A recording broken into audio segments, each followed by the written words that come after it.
This podcast is part of the Batman Universe Podcast Network, hosted by the BatmanUniverse.net.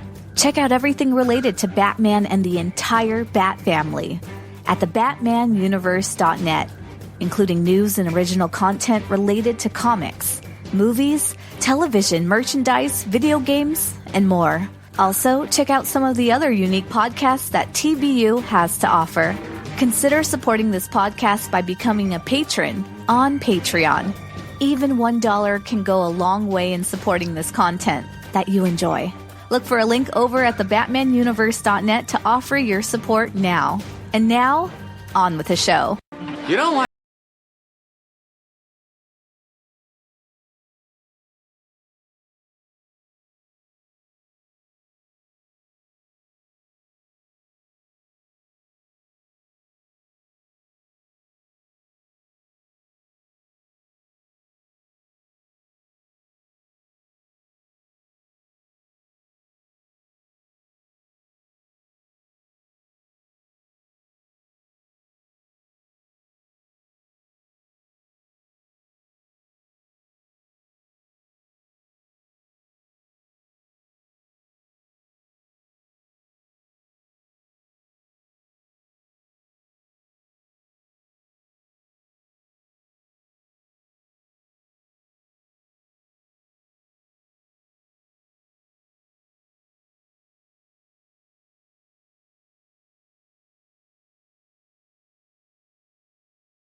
fear. It's more that Robin costume carries so much history. I mean, Dick made it into a symbol the whole world knows. Jason gave his life for it. Failing them, that's what worries me. I know. That costume weighs more than any symbol should, and I'd be failing you if I expected you to bear that weight. That's why I created this. What's in here? Something different. A costume for a new age, a darker age. It's redesigned, tougher, more practical. But this black cape, I thought yellow symbolized the brighter side. The lining is yellow. The symbols are still there, Tim, but the needs of this dark age are there too. I don't know. What's wrong? It feels right, Bruce, but I'm not sure. I need more time. I kept thinking it was still a long way from this. You're ready now, Tim. I thought you'd done your thinking. I thought that this was what you wanted, to be my partner. Why me? Why did you pick me? What makes me the next guy to become Robin? My choices aren't random. You've got the skills needed to do the job. Speed, agility, guts. I don't have the guts. Wearing this costume is almost giving me the shakes. I'm afraid. It's not the danger of the streets that scares me. I'm scared of letting you down. I'd rather walk away from this now than let you see you made the wrong choice. I don't need someone who jumps in without considering the consequences. That's not what I'm looking for. This job takes more brains than anything else. You have that. You proved it by figuring out that I'm the Batman. But you don't need a computer hacker to sit here and work up crime statistics and police records. You need someone to watch your back out on the streets. You can be all that, Tim. You just need the edge. And I know just where you can find it.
The Drake Comic Podcast. I'm your host, Rob Myers, and welcome to episode 130.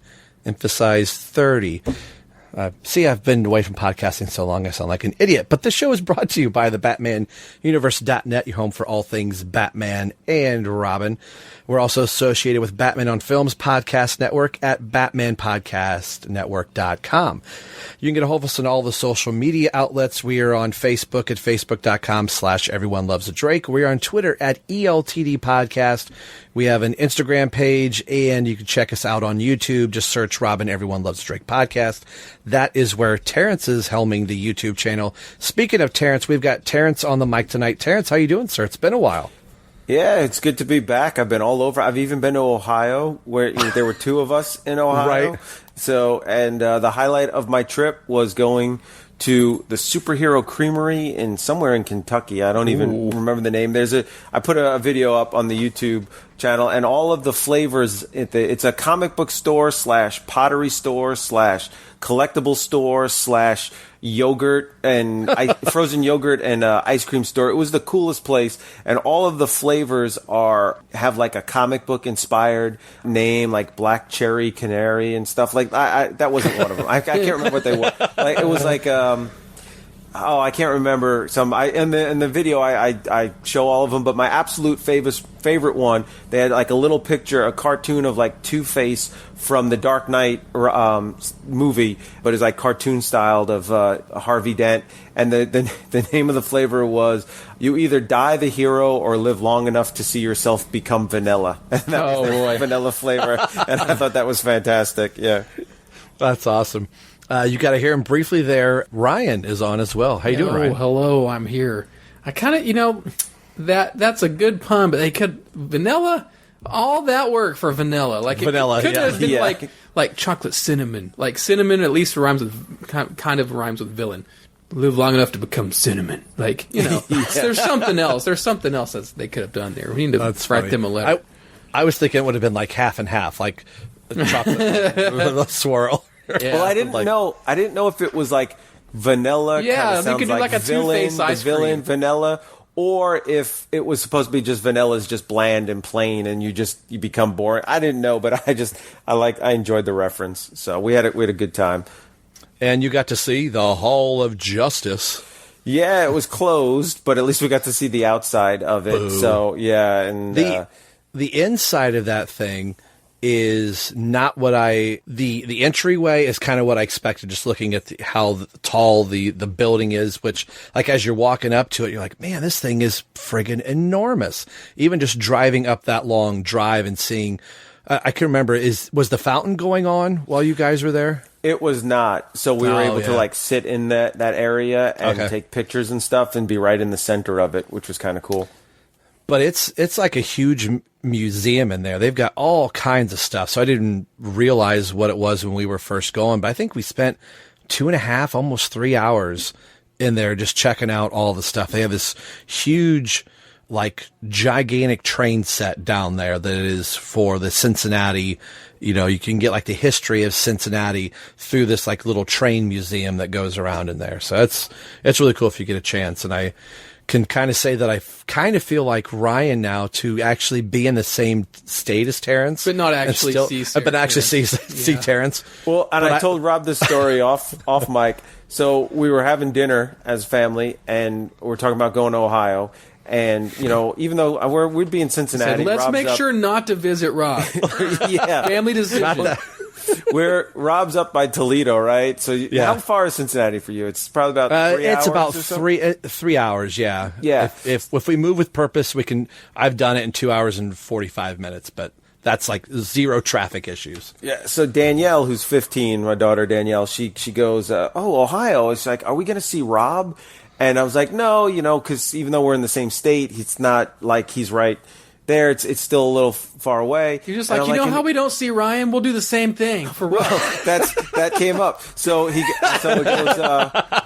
So I go, and I'm like, we're gonna be doing like family stuff though. And my daughter's like, but Rob's family, and I was like, family. here, so I'm not going to. You know how we don't see family here? We're not going to see. We're going to do the exact same way. You know how we don't see Uncle Ron? Well, Rob's the same way. Yeah. So I was like, oh, well, it's just too far, and my wife was like, oh, please. The other guy on the podcast lives 45 minutes away. You've never even seen him. So I was like, oh, touche, yeah. It's funny to hear you go. You're like, well, Rob's still, about 3 hours away, but we drove 14 hours. Yeah. So the least Rob could do is drive 3. to see a hippo, but it was worth it. That she was pretty amazing. Yep. Yeah. That's a great zoo, by the way. If you're out there wanting to see a really cool zoo, the Cincinnati Zoo is a great zoo. That was something that we did once we first got married. We started hitting a lot of the zoos in like the tri-state area, and I think we both have said like Cleveland is okay, but once you see Cincinnati, it's like, all right, do that one. But so since this is kind of like our kind of sort of spring break. We've taken a month off, and that's been kind of nice to recharge the batteries. But in doing that, I think all three of us were like, oh crap, I gotta read a bunch of stuff. We gotta get this thing going again. And I don't know how I missed it in January. I'm just going to blame it on COVID and the world and all that stuff.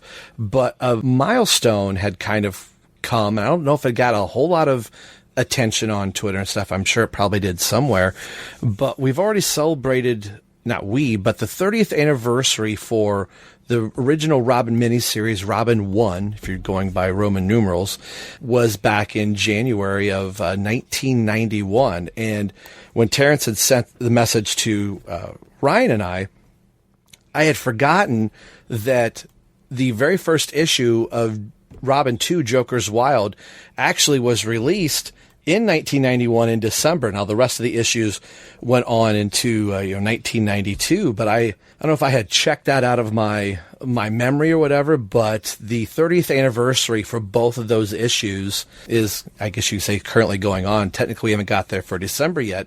So I thought this would be kind of a fun way. Like, Terrence was kind of a part of the discussion for Robin 1. I think you were there for the first episode. I do have some stats here. I can kind of, if you're new to the podcast, and give you some information on the show, that episode 13, part 1 was released July 25th, 2014. That just sounds so weird to say, how we're in 2021.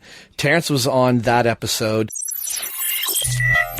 I remember when I got this issue, I remember going to the comic book store and seeing the poster of the cover and not really liking it, thinking it was kind of off.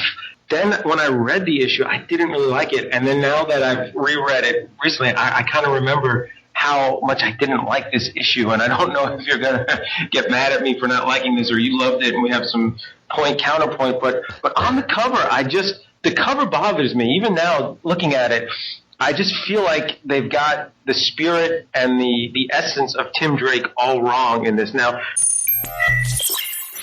Episode 13, if I said 14. Episode 14 was part 2, released on August 13th, 2014. Episode 15, part 3 for Robin 1 and Batman 465 was released August 27th of 2014, and Terrence concluded that one with me. I love this story. This is like classic Alan Grant. I read a lot of Alan Grant Batman comics in the 90s, and I always loved his writing. And what I've heard about him in interviews and other people is that he did not really follow Batman comics. He did not really know what was going on in Batman comics in the 70s and stuff. So instead of pulling a lot of characters that have been around, he just created his own. He created guys like Anarchy and the Ventriloquist. Going just a couple episodes in to cover Joker 2, that was episode 18 and 19, and those episodes were released on November 19th, 2014, and December 19th, 2014, and that was the episode, since it was Christmas time featuring the Joker, I made it seem like the Joker was taking over Twitter and the show notes and all that stuff, and I had spray painted the artwork so it says Joker, everyone hates the Drake and all that type of stuff. So I think it's a really good idea that Terrence had to kind of revisit and celebrate the 30th anniversary of these, I think you can say it, these landmark issues. For it really showed how people really gravitated towards the new Robin and Robin as a whole, where DC had kind of done like solo Robin adventures with Dick Grayson, but it was usually tied into detective, or it's just kind of mind-blowing that there was never a Robin solo book. So it wouldn't be for, 50 some years until DC was like, all right, we'll do this miniseries. We'll see how it goes. And I don't think not they didn't have faith about it, but they weren't printing as much as they thought. Like, well, if this kind of doesn't land well, at least we're not going to be sitting on a bunch of issues. And this thing just went through the roof for Robin number one. So I kind of just wanted to talk about the issues with you guys, and even just more story wise, since, Ryan, you weren't part of the show back then, to really kind of give, what your thoughts of the issues were, even though I know you weren't reading them back then, but for the time that you got to read them. And it's cool that all three of us have Robin number one signed by Chuck Dixon to us, that I look at it. It's on my wall. I don't. I sold mine on eBay like 6 months ago. I bought it, just for Christmas. I'm just kidding. I did not sell that. It was very nice of you to get that, Rob, and send that to us. I appreciate that. I forget that that's a thing, that I got that, and then every time I look in my long box of like Robin issues, that's right there at the front. I'm like, oh yeah, sweet, I got Robin 1 signed by Chuck. Oh yeah, that's awesome. So maybe let's start with you, Ryan. Just your thoughts. I got a question first too for Ryan too on this. So 1991. All right, I was born in 1974, but I was born in November. So my birthday, my age is later in the year. Mm-hmm. So for most of the year, I was 16. And then the last 2 months, I turned 17. In November and December. So I was mostly 16. But how old were you, Ryan, in 91? In 91, in 91, in 91, I was 3. My birthday my birthday is also in November, so like I was 3 for most of the year, 10 months out of the year. Yeah, because I have a lot of recollections of actually going to the store and buying all this and stuff, and I'm thinking, I was wondering if Ryan was even born or was too young to remember. Too young. Yeah. The youngest I remember, going to the comic store and looking at comics on the wall.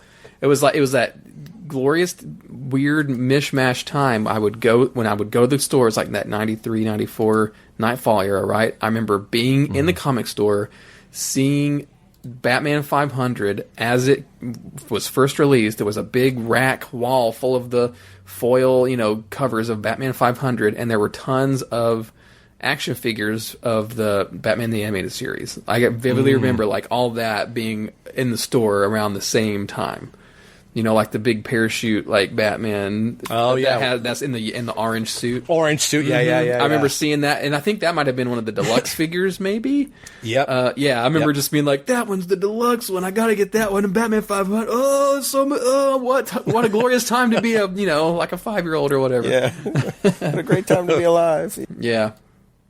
Yeah, and I always knew Tim Drake was Robin at the time. I knew that. I knew Dick. Batman, Bruce Wayne, Robin. Dick Grayson, but I knew in the comics, I knew Bruce Wayne was Batman, Azrael was now Batman, Tim Drake is now Robin. I knew that. I knew the basic character set up at the time, for sure. Yeah, and I with you, Terrence, born in the same year, but my birthday's in February. I remember being at the comic book shop and thinking that there was going to be this massive line. Like, I want to be the first one there. I was the first one there.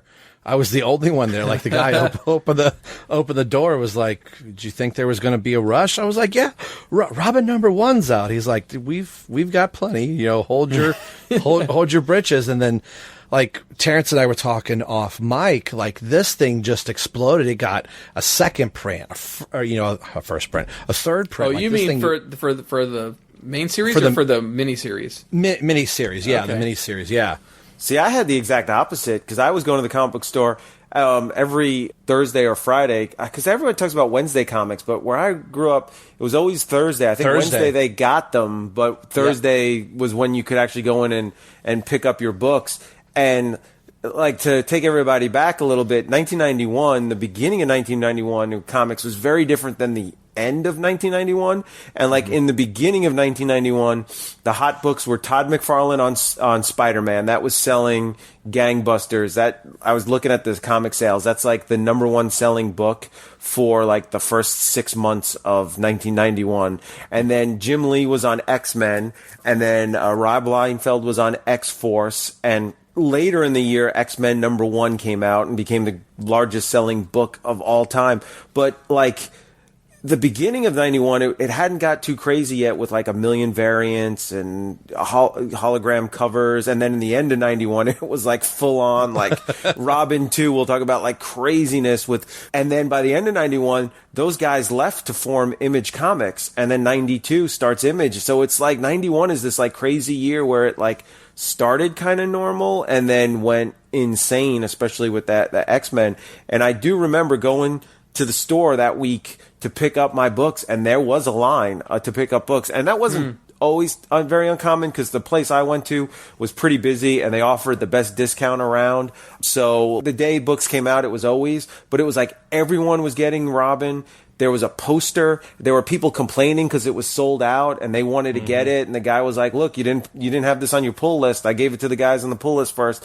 And I do remember like going back the next week and seeing some issues of Robin 1 on the wall for like $10 or $15. So was it the Batman Damned of its day? Yeah, definitely. Other than not because of the art, Robin's Wang being in it, but just because I didn't mean it was that. like. Yeah, it's just because it caught the retailers, I think, off guard as to how many people. And I remember somebody writing, I can't remember, I think it was in Wizard or something about like, it's unbelievable, like 2 years earlier, the fans kill him off. Now it's the #1 selling book. And like the person didn't really know, like it was a different Robin guy and all that kind of stuff. But for me, it was really awesome to see like this character who I've been, getting to know in the books and like a lot of people crap on, like Tim Burton's always like, yeah, we're not putting Robin in our book. He's an idiot. And, a lot of people were always like crapping on Robin, that all of a sudden like, oh man, he's got the best selling book and he's right up there with the Marvel guys, the X-Men and the Spider-Man.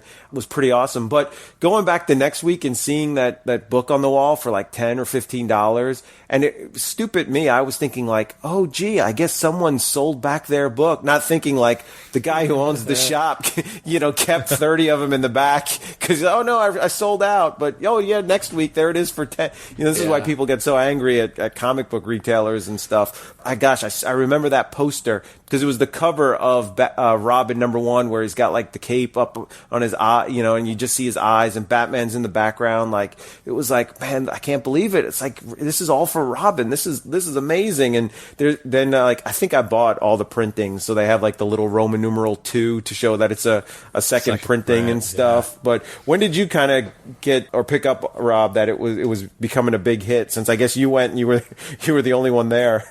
Well, and like I said before on the show, like and I'm doing air quotes so you can't see, it wasn't actually a real comic book shop.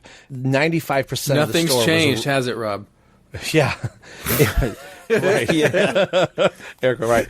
But it was a romance novel store. So like my grandmother went there to take her paperback romance novels. It was like a kind of consignment, like as you would have like for GameStop. Oh, you played your game, you go back in, turn the game in, and they would sell them and, you get X number of credit, yada, yada. But in the back part of the shop was comics. So it wasn't like you'd go look up a comic book store. You would look up the Book Nook, and only if you drove by, you would see the DC Bullet and the Marvel M in the window. That's only how I knew, like, hey, I know those two logos. So because of that, those of us that lived in town or the city would go pick up the books. It wasn't until like the following week or two where people couldn't get it at their normal comic book shop. Then people started descending on, Findlay, Ohio, going, hey, are there any comic book shops around? So I remember the guy there going, like just a week later talking to him, like, oh, how's the book selling? He's like, I've had the phone ringing off the hook and people just calling bookstores to find out, do you sell comic books? And he's like, I've got people coming down and they're willing to spend $20 for this issue. And I'm like, are you kidding me? So like you're talking about a comic book shop having a $10 wall book. The week later, this book was $20 at this romance novel store that had, a series of comic books in the back of it. So and then seeing like, the second printing coming out. And I remember Joe, who does my comic books still today, goes, this will never go to a third print. And here comes a third print of the book. And it was just it was unbelievable to go, like, just shift the Batman 89 movie. What if it was Batman 92 or Batman 91? I would almost probably guarantee Robin would have been in that movie. You probably wouldn't have been to argue with Tim Burton like, oh, Robin's silly. Somebody's going to go, this is the #1 book in the country. Robin is very popular. He's going to be in this movie. And I always kind of feel like that's Tim Drake. He just kind of seems to miss all of the media things going around. Like, he's the star in comics, but as far as like on-screen appearance, Robin just seems to kind of miss. By the time Batman Forever comes around, Robin's been popular, but like the tsunami for Robin, if you will, hadn't hit. So, like, what were your first impressions, Ryan, of when you finally got a chance to read the Robin miniseries? Like, what did you think about Robin having a book? I mean, I know your timeline's kind of skewed. By the time you're reading comics, you're like, oh yeah, Robin's a thing. But And before I want to piggyback on too, did you read it as floppies or did you read it in like the trade of, like, I think it's called Robin Triumphant or something like that? No, Robin Reborn. It was Robin Reborn. Was it Robin Reborn? Oh, is that one? Okay, Robin, a Hero Reborn is the trade that came out. So I read this. Oh, in yeah, the that's right. Yep, I read this in the floppies. Oh, I meant Ryan. I know you read it. Oh, in the me? Oh, floppies. yeah. I meant Ryan. Yeah, because Ryan was 3 when the floppies came out. I was just curious. I know what you did, Rob. No, I'm just kidding. Shut up, Rob. Now, I don't want to. I don't want to. Past Ryan might have said something completely different on an earlier show. So if what I'm about to say is completely wrong from what I've said previously, what I said previously is probably correct. So any quote Ryan Haas superfans out there that aren't me can correct myself if you know the answer to this, if you're a super loyal ELTD listener. But on my bookshelf that I'm looking behind me, I have Volume 2, Robin Triumphant, which means I don't have the first volume, which means I did not read it in that.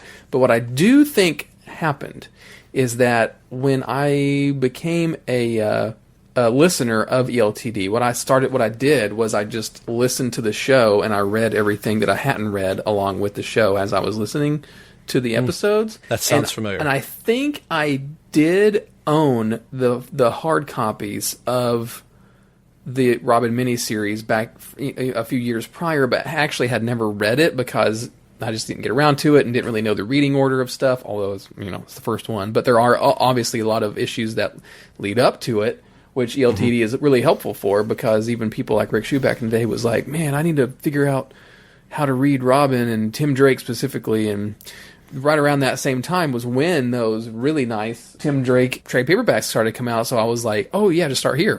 Tim Drake, Volume 1, Tim Drake, Volume 2. Right. But so right around that time, I got Volume 2 because I believe it starts with, it might have Robin 2 and 3. It definitely has Robin 3 in it.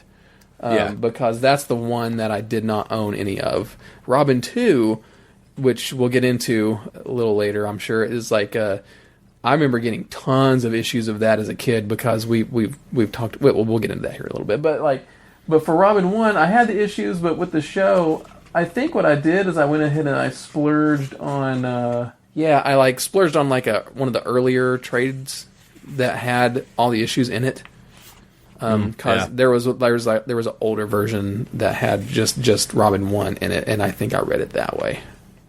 But but I read it and I liked it, and it helped that I had listened to the show and read the other books before it, because you could just read it as a one-off thing, but having all the other context obviously helps as you go into it. Yeah, this first trade's got I think I might have read this on the show somewhere before, but it's got a lovely forward from Chuck Dixon dated April 11th, 1991, Lancaster, PA. Yeah, I couldn't believe that this was actually a thing, to think that, like Terrence and I had said way back when in 2014, that this book didn't rely on Batman being there.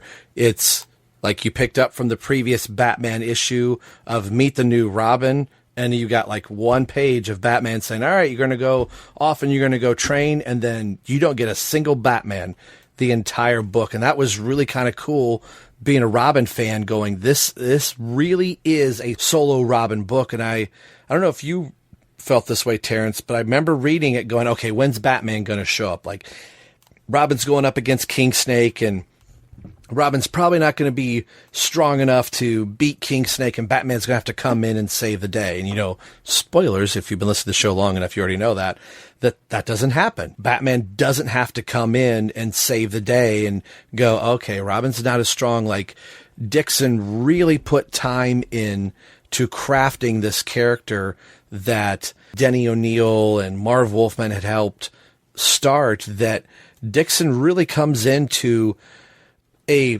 pretty well-rounded character already, and then Dixon just like turned it up to 10 and really elevated Tim to be, I mean, its sales numbers speak to a force to be reckoned with, not only in DC, but as a greater part of the Batman universe, where this just isn't the gee golly, you know, Burt Ward Robin. This is a Robin that if he got a chance to go up and get the Joker, he probably wouldn't take a crowbar to the head. You know, this would be a Robin that's going to be able to hold his own, you would think. And little did we know we were going to get that, you know, some 11 months later. But what were your thoughts, Terrence, when as you were reading this, and maybe some standout moments of the story that maybe still stick with you?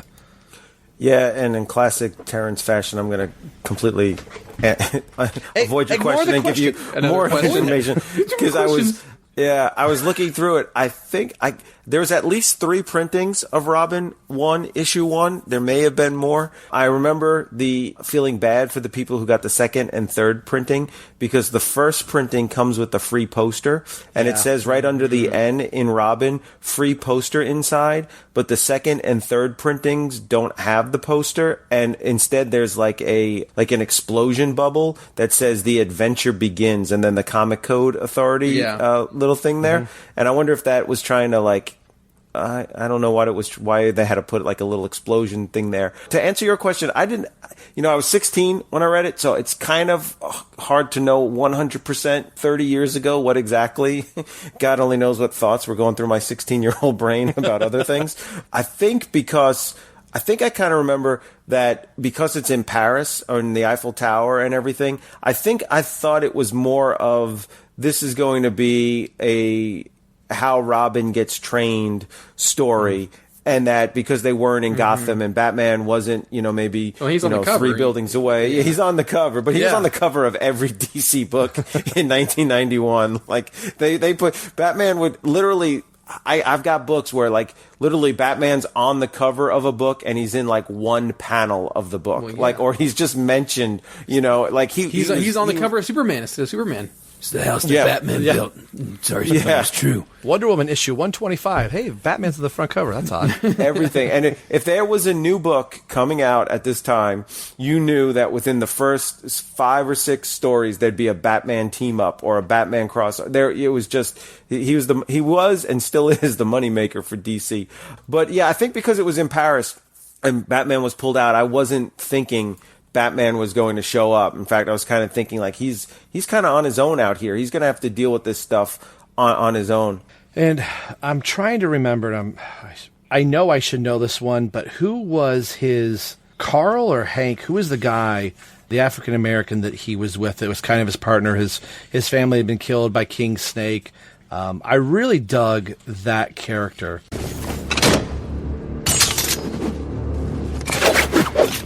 I can help you, Clyde. I've got the resources, and you've already seen my talent for detective work. And what's your end? Teach me what you know. Help me with my street smarts. Superhero in training? Gonna whip the world, kid? That was the general idea. My martial arts training got kind of sidetracked. I'll teach you how to fight. Yeah, because revisiting this story for this show, like because I was like, oh yeah, I forgot about this character. He's cool. He gets a cool backstory. Tim gets like 3 different like training perspectives in the story, and then I was like, man, why don't we see him later on, like in the series? He's a cool character, and then I'm like, oh yeah, because he like dies. Clyde Rollins is his name. There you go. And that was going back to the original episode that we released, as having those wonderful audio dramas for a while that was really kind of cool, and getting to hear, that stuff, which, finding that years later. And then I always kept finding ways to revisit the story. You would have like the ghost dragons and King Snake and the bats and Lady Shiva being in this. And, that is where Tim gets his staff from. And I remember, I think you and I, Terrence, were talking about, Tim purposely picking a weapon that's for defense and not like nunchucks or, throwing stars and stuff like that. That Lady Shiva kind of berates Tim like, oh, you're much like your teacher. And Tim's like, if I'm going to pick a weapon, I'm going to pick something that's, he can keep people at reach. And I always thought that was really cool that, Tim used maybe some of his inexperience as a fighter, and rather than be an offensive fighter like Batman can be a little more defensive and keep the criminals at bay. I always thought that was really cool. And the bow staff would fold up and go underneath his cape, and the iconic thing, a lot of iconic things about Tim Drake's Robin, but then as we've seen get used in other Robins get established in this book, like the bow staff, that's such an iconic Robin thing across the board. Yeah. I don't think I was conscious of this term back in 1991, but I definitely remember reading this thinking in terms of like world building.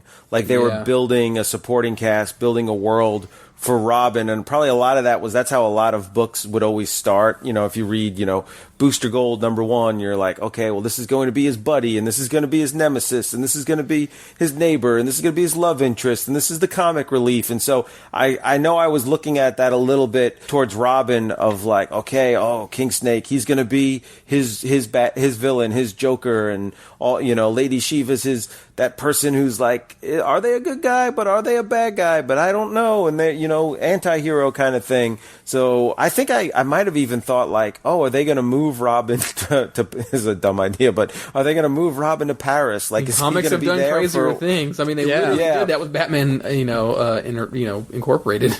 And Nightwing moving to, Bloodhaven and stuff. Yeah. So, they've done stuff like that where, is he going to be more of a solo character? And I remember, too, when we talked to Chuck Dixon, how he said that DC actually wanted this to be an ongoing series. And he felt that he didn't have enough material or gravitas or what. I forget exactly what Chuck Dixon said. This is probably where Rob will insert that clip. And Rob is like, damn you for mentioning this. Now I gotta go listen to 2.5 hours of a Chuck Dixon interview to find 30 seconds.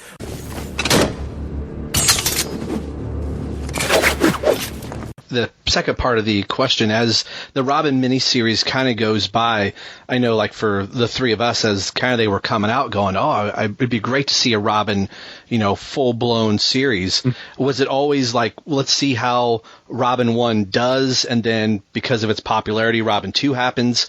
Was the idea of a series kind of in the works, or was it like, wow, these three have done so well that the Robin series is inevitable? Well, I think they're initially they told me that the first Robin miniseries, I said, do you have any idea of what are your expectations in sales? And they said that they thought it would, they had done something with Catwoman previously, and they thought it would sell at least as well as that. Mm-hmm. But of course, it ended up selling 10 times what that sold. So they were immediately talking about a monthly. And I kept saying, well, let's try another miniseries, and the second miniseries was even more popular. Then they really started bearing down on me. Let's do a Robin miniseries. And I was the one that kept stalling it. I said, we really don't have it set up for a miniseries. He doesn't have his own supporting cast. We would be burdened in the first issues of the monthly, building this world for him. Let's do one more miniseries to build a world for him. And that's what we did. And in the third miniseries, there's a lot about Ariana and Hudson, all of his other pals. So we set up his life as Tim Drake a little bit more than we had previously. And then I was comfortable starting a miniseries. And then, of course, or a monthly. And then when the monthly starts, of course, it's perfect. He's being kicked out of the Batcave by Azrael. So that was the absolutely perfect lead-in. So, I'm glad I delayed the start of it so that it didn't just seem like a contrivance. The Robin ongoing grows out of, the larger arc of Nightfall and Nightquest and all the rest of it. Yeah, those were awesome.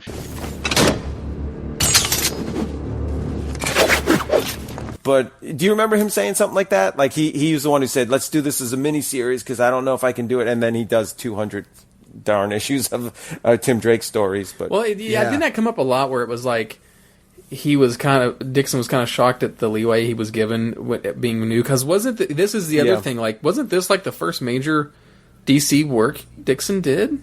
This was like before his detective run and stuff, isn't it? Right. And he was like, "Why are you letting me write this?" I think he was telling us, and then they were like, "Let's make it an ongoing." He was like, I don't know if I can do this." Yeah. And I think that was kind of a selling point. Like, he wanted to be able to do detective, and Denny was really pushing for Batman. Robin. Like, all right, I'll give you detective, but we want to kind of flush this character out. And I think even in the podcast, if you go back to it, I don't know if I was totally on board with Chuck Dixon at the time, even when we were reviewing it for the show. Like, Robin didn't quite seem, for what we had read previously than getting into this book, he seemed a little different. And by the time you get to Robin 2, like, all of a sudden that Robin makes complete sense. And then this book feels a lot more fresh again. So I think, like, I got used to Marv Wolfman writing the character, and this is what I liked, that we were seeing the infancy of Chuck building this world for Tim. I think the character was Astro Boy or something like that he had written for another comic book company, and kind of took some of those ideas and kind of broke them down of like, okay, if I got to do this Robin character, let's do it like this. And then, like Terrence said, he goes on to write, 100 issues of Robin plus, 3 miniseries for the character. So the art team too, because it's Tom Lyle. Oh, yeah.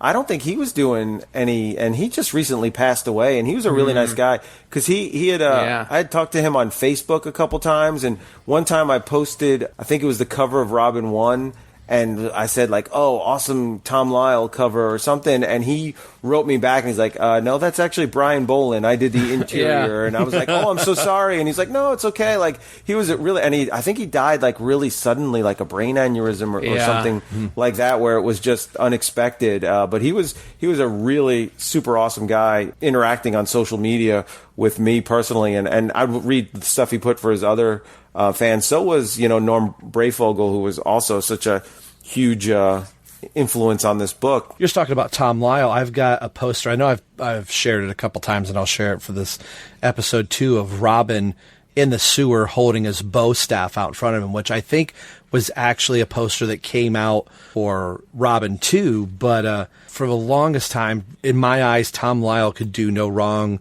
He was just one of my favorite artists, and it was because of Robin #1 that just the way he drew the character he made the characters seem relatable. Like, with Chuck's words and Tom's artwork was just like, you can totally believe in the action that's going on, and the facial expressions when Tim is crying or being upset. It's just really cool. I'm looking at one of the pages now when he's sparring with his friend, and Lady Shiva's kind of watching and mocking him. He's got like tears streaming down the eyes. You can kind of see that angst is a wrong word. Like, he knows he's failing at this moment and is kind of getting a huge crash course on what it takes to be a hero. And Tom was able to really articulate all of that in just his line artwork, and it's just still flawless. Even just, I'm thumbing through the original trade here and just kind of marveling at Lyle's work. Yeah, and I'm looking back to what we're talking about with Chuck Dixon. I'm looking at his bibliography here on Wikipedia, and this does appear to be his first DC work. And from Marvel, he had been writing Moon Knight, so it was called Mark Spector Moon Knight from 1989 to 92. He was doing a lot of work on The Punisher and The Nam, which was a war comic about Vietnam, which was known for being like really brutal and violent and like pretty graphic at the time. And there was actually a crossover that had the Punisher in Nam. So like, he's not the guy you would think of like, oh yeah, and Savage Sword of Conan, it looks like he was writing since 85. So yeah, he may not be that guy of like, yeah, like why here, here's a teenager who doesn't kill. Yeah, let's get the guy from the Punisher to do it. Like it, but hey, it was gold. Denny O'Neil was a genius. Yeah, and the other thing too is like, those Brian Bolland covers are really nice, and I kind of think that maybe you think that was like a DC editorial thing, like, oh, Ballin's the hot art cover guy, like we just had him do, the Killing Joke, got super popular, and Robin miniseries #1, like it was probably like a no-brainer thing too, right? To like get him to do all the covers for a series like this. They really wanted to, make a splash with it. And I love the first cover with, we were talking about, he's got the cape pulled up on his face. But a cover I really like is issue 3, where he's on the sidecar of the motorcycle with the slingshot. And that was, another thing that Dixon added to Tim's repertoire is the slingshot for Robin. So I always really looking liked for that cover. slingshot to come back. The slingshot and the R from the chest becoming a Robin ring. Yeah, that was really cool. Yeah, and I remember talking to you, Rob, when we recorded originally, how different you know it, Rob. What's the page? What issue of Batman does Robin get the new costume? I know it's got the Scarecrow on the cover. Is that 452? Yeah, 452. Was it 452? I believe so. Oh wow, I got one. Yeah, you got me stumped. I got too many issues going through. Yeah. I can look real quick. Even a stop clock is right twice a day. 452. Let me type it in and see. Maybe I'm not. I think I'm way. No, that's way off. That's like a Dark Knight, Dark City thing. Yeah, well, whatever it is. It is Batman 457. Oh, I was not too off, 5 off. Yeah. All right, 457. That last page where he's like, say hello to the new Robin, and he's got his fist up, and then the miniseries page 1 like is immediately taking place right after that. Like it's like within that second, and in the last page of 457, he's like, say hello to the new Robin, and in the first page he's like, I don't know if I can do this. Like it's such a quick turnaround that if you read them back to back, you're like, what? Wait, what happened here? So yeah. I'm the new Robin. Oh crap, what? Yeah, but a lot of people may have been reading the Robin series and not reading the Batman series, so they didn't notice. Just geeks like me notice,